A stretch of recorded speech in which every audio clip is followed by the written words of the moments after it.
We've got some extra props up here this morning, and so we're going to do a little construction project. But I need somebody who is an expert in construction to help me, and there are several of you that could do it, but I'm going to call on Jeffrey to come forward, please. Here we go.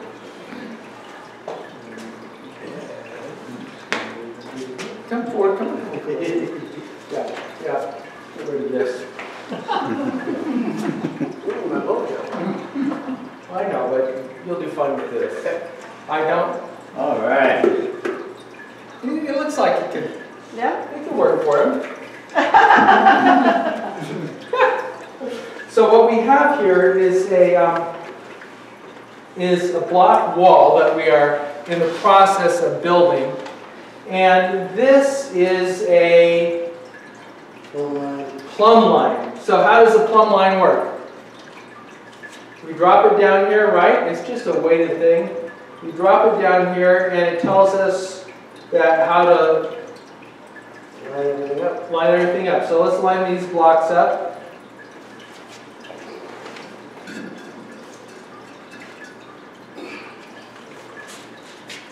Okay.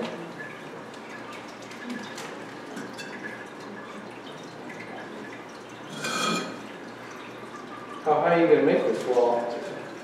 Well, you did the same cross, didn't you? Okay. You know, if you were doing multiples, you'd run another line across the top, right? You also run one vertically across it too.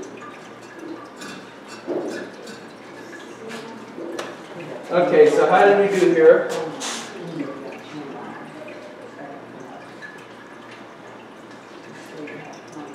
It's pretty decent. So what would happen if one were off? Let's just say that this went out like this, and just a little bit, we would say the wall is not going to make it, right? We'd have to pull it down, we'd have to repair it. And that's what I'm just going to, for my own peace of mind, I'm going to pull it down and just do that for the moment. Thank you so much. You may return to your seat. Good job. You've done a good job. And It probably looks as on that done. yes. And if you would like, you can put this on your resume. Construction experience with a plumb line. Yeah. When you're building a wall, it is actually more work to use a plumb line than to not use a plumb line. Because if you're lazy, you just eyeball it and you just say, okay, it kind of looks straight, right? But then inevitably you know what happens because your eye doesn't see things right. You get 3/4 of the project down and your wall is going wonky, and then you have to go back and you have to tear blocks off in order to reset them into the right place, and then you go ahead and you put the plumb line up that time to make sure that you've got everything straight, because otherwise the wall will not last. If someone doesn't care though, if someone doesn't care if a wall is wonky, crooked, if a wall is weird, you know, you might not bother with a plumb line. And there are plenty of walls in our area that were not done with a plumb line. You can just look at them and they go.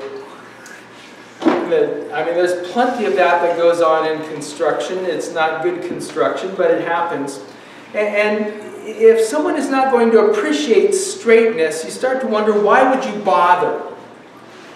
Why would you bother going through all this effort to get a straight line to measure everything against if people don't care? And that makes us wonder what's going on in Amos 7 through 17. In 931 BC, before Christ, before Common Era, the kingdom of Israel split into two smaller kingdoms.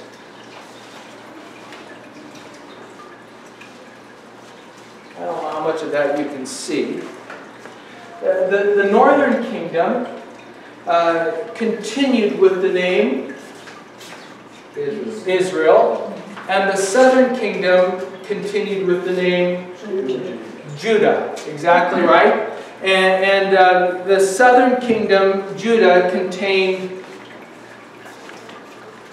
Jerusalem, which means that the southern kingdom also had the big Jewish temple, right? So that was the center of worship. And the king of the north, a guy by the name of Jeroboam I, did not want his people going to Jerusalem to worship. So he set up shrines in the north at Dan and Bethel. So Bethel is just down here a little bit north, maybe 10 kilometers north of Jerusalem. And Dan is up here. So there was one in the south and there was one in the far north. And the worship in these northern shrines became a fusion, a combination of traditional Hebrew worship along with the worship of Baals. And Baals, B-A-A-L-S, they were the local representations of the Canaanite god who was responsible for weather and agriculture and fertility. And the northerners, by embracing this, rapidly began to think even more like pagans. They had been more pagan than the southerners for a long time, but after the split and after they no longer had access to worshiping in the temple in Jerusalem, they began to think more like the pagans around them. All of the notions of righteousness and justice slipped away. Everything was about manipulating the deities in order to angle for advantage and to get more power. And the powerful began to abuse the powerless. So, along about 130 years after the split, the Lord sends Amos. Amos was a shepherd from the south in Judah, and he also raised was a trimmer of sycamore, probably more literally figs, in Judah, and he was sent to go to prophesy against northern Israel. So he was a southerner sent to prophesy against the north. Now there were groups of professional prophets in that time, but Amos was not one of the professionals. Amos was a layman, and he was sent by God on a mission. A southerner with a message from God for northerners. So in chapters 7, 8, and 9 through about verse 10, we have the record of 5 visions that the prophet Amos had in regard to this situation in the north. And this morning we're just going to be looking at the 3rd vision, which is followed up with the reaction of Amaziah, a priest at the Bethel temple. In short, the message from the Lord was not well received. And I know I'm getting a little ahead of myself, but it all reflects on the point of the plumb line in verse 7.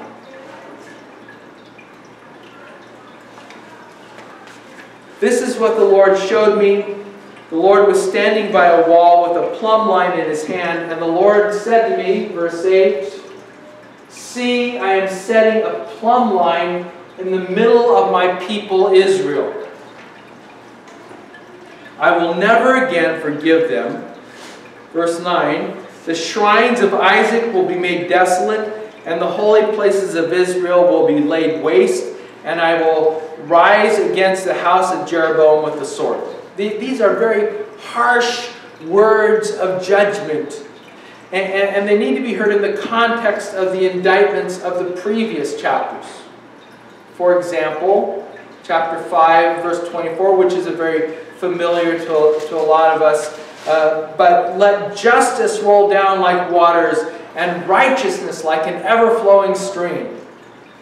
The plumb line in chapter 7 stands for the standard of God's justice, His righteousness, same word, justice, righteousness, that has been conveniently neglected, so that the rich and the powerful were becoming richer, and they were becoming more powerful at the expense of the poor.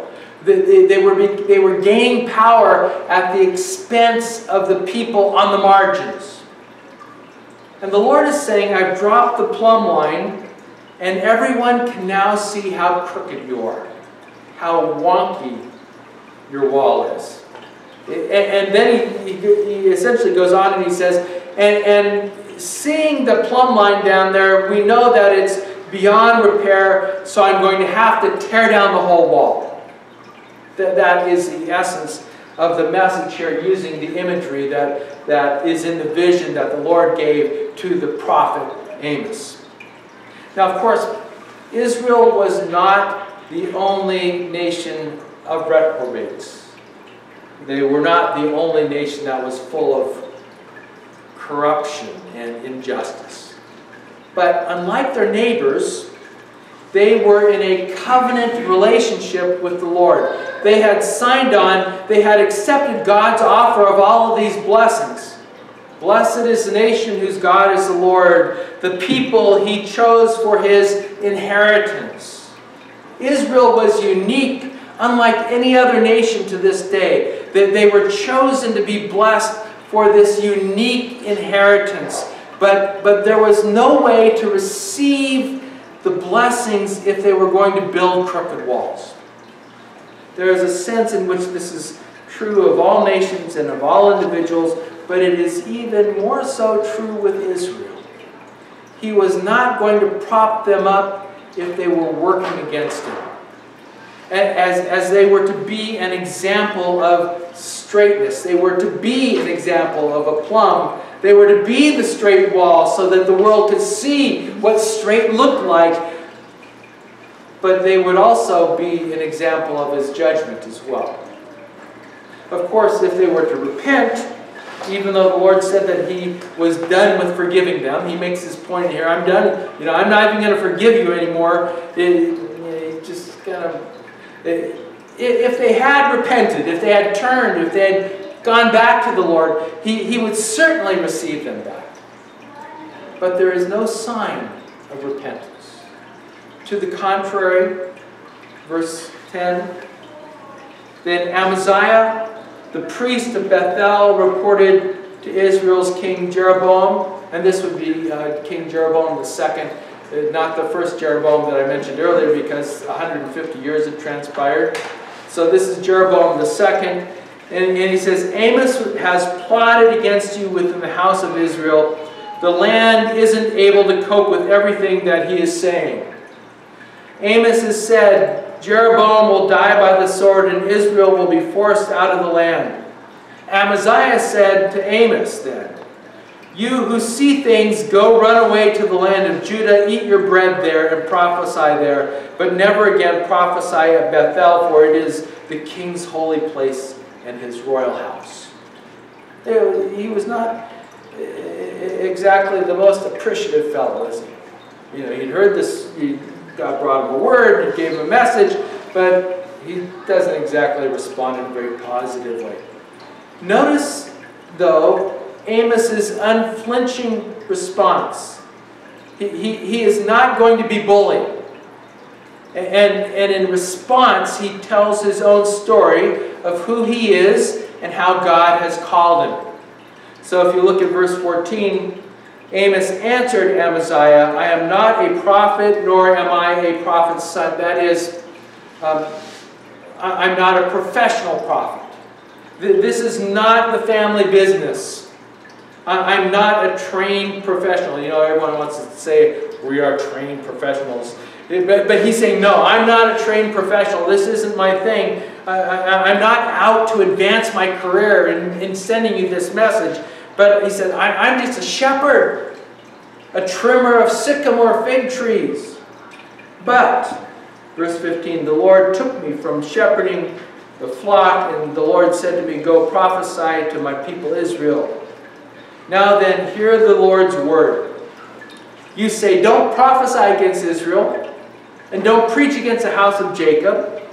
Therefore the Lord proclaims, verse 17, your wife will become a prostitute, in the city, and your sons and your daughters will fall by the sword, and your land will be measured up, and you yourself will die in an unclean land, and Israel will surely be taken away from its land. In other words, you are destined to lose everything. That is your destiny. Your children are going to die. They are going to die violently. And your wife will become so poor that she has to resort to prostitution to survive. Your land will be parceled out. And you will be carted off with the rest of the survivors from Israel. This is just a very doom and gloom message. Again, Amaziah could not or could have certainly repented at that point, but the fact that there is no mention of a response at all suggests that he remained obstinate, stubborn. And the point is, you shouldn't be surprised by at least some degree of pushback whenever you bring out God's plumb line. That's the key point this morning. You shouldn't be surprised by at least some degree of pushback whenever you bring out God's plumb line. In our gospel passage, Mark 6, 14 to 29, John the Baptist, the forerunner of Jesus, lost his head after applying the plumb line to powerful King Herod and his family. In 1968, Dr. Martin Luther King Jr., who was an advocate of nonviolence, had ruffled many feathers when he pulled out the plumb line to reveal the crooked walls of injustice and racism. And as you know what happened to him, he was assassinated apparently by James Earl Ray.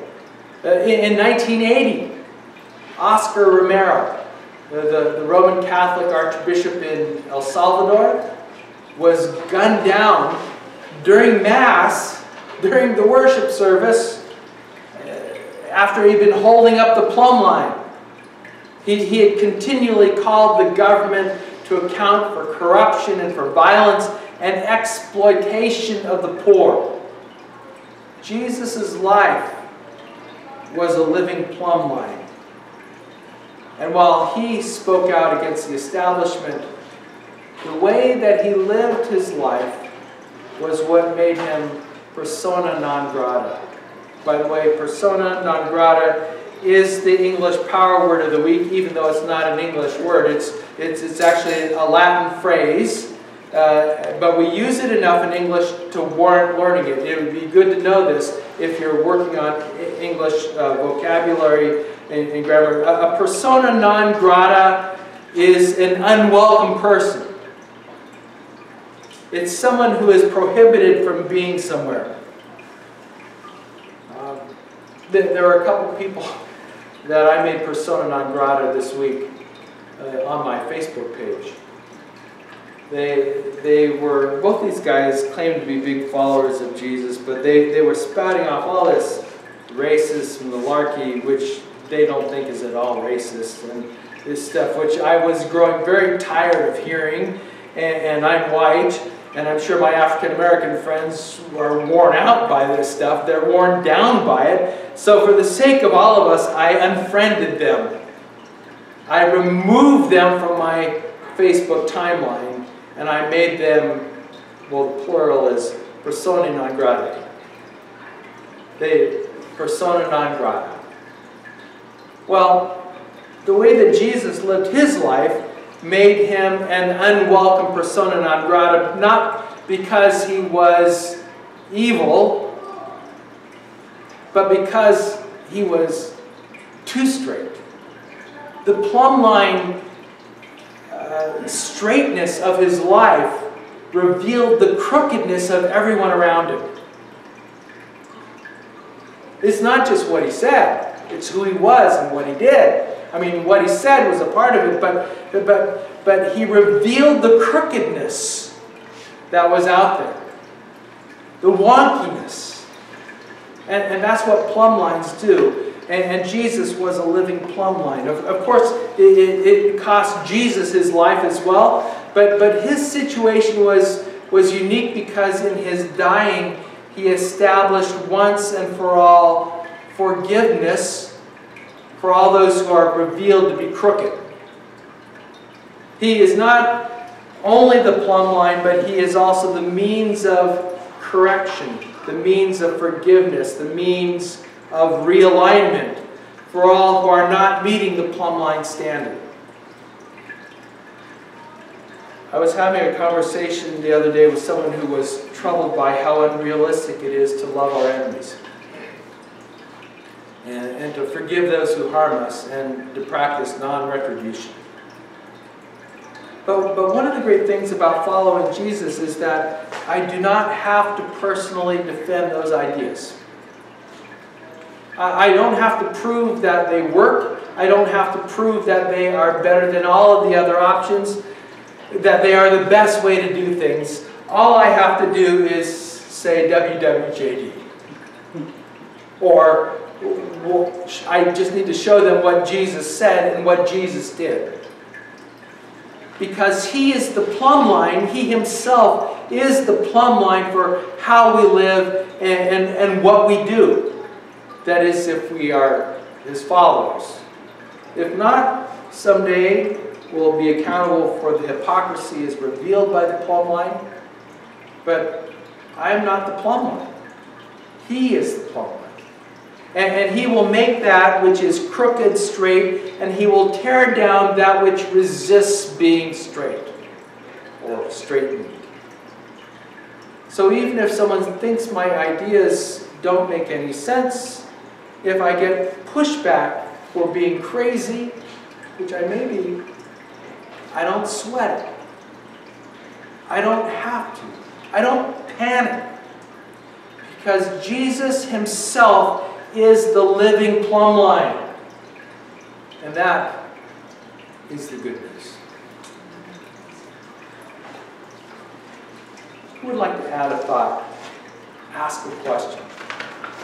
Share a word of testimony. Well, as you were preaching this, WWJD was the focus of it. But there's also one that's WDJD. What did Jesus do? Right, and that was the point earlier, that you can't know WWJD until you know what Jesus did, what Jesus said. Yeah. You know, some people are like, well, they have these random ideas. Well, Jesus wouldn't do that. What did Jesus do? What did Jesus say?